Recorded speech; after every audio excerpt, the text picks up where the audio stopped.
We're going to go to the second part here of putting powder in our casings here, and so the first thing you want to do is to decide what type of powder you want to use. I bought IMR, which was actually bought out by Hodgdon. And I've been using it for a long time. I've not had any problem with IMR powders. And so that's what I've got for the powder there. And then if you go on the internet, and I actually, when IMR went out, I went to Hodgdon website to get their loading data for each one of my pistols, because I've got 4 different pistols that I load for. And I just printed out all of the bullet weights, so that if I, decide to,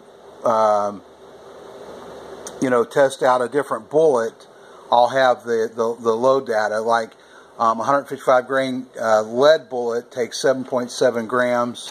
What I'm loading is a 230 grain bullet here, and the starting is 5.5 and the max is 6. And I have learned that you want to load these at max. For one thing, it will, if I don't load at max, they tend to stovepipe, and so you don't get the recoil that you're supposed to get to eject the shell. And so I load it at max load for everything now. And so that's just the way that works. So I have my powder dye in here, and so what you do to get this properly seated is this nut here loosens, all right, and you screw the dye all the way down till where it reaches your bullet seating. All right, this is removable. Your bullet fits in here. All right, your casing fits in there, and so you put that down till it just touches, and then you back that off 1 full turn. And what this does is this sizes the casing for the bullet, and it also allows you to dispense your powder through your funnel. So we need to set our scale to 6 grains, and this is kind of, I'm trying to do this with one hand. Maybe I should have had Debbie come out here, but this is kind of tricky here. On the back side of this scale, there's a little knob that you just kind of flip this out, and then you take this down to 6,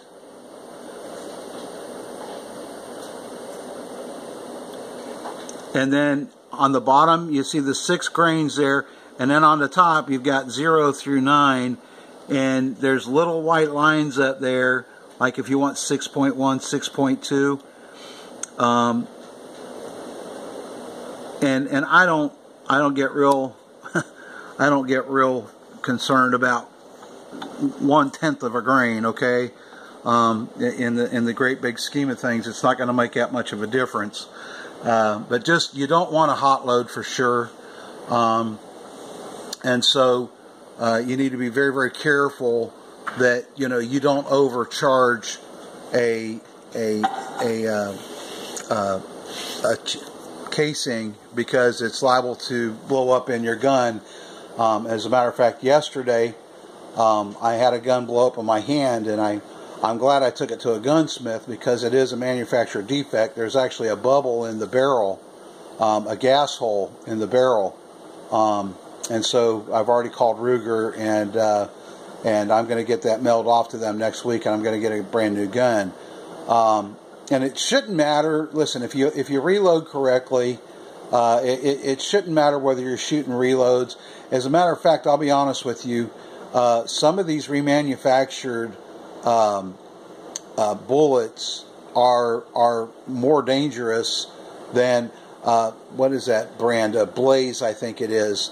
I shot some Blaze ammo, and I will never, ever, ever, ever, ever, ever, ever buy that again, because it was just extremely dangerous.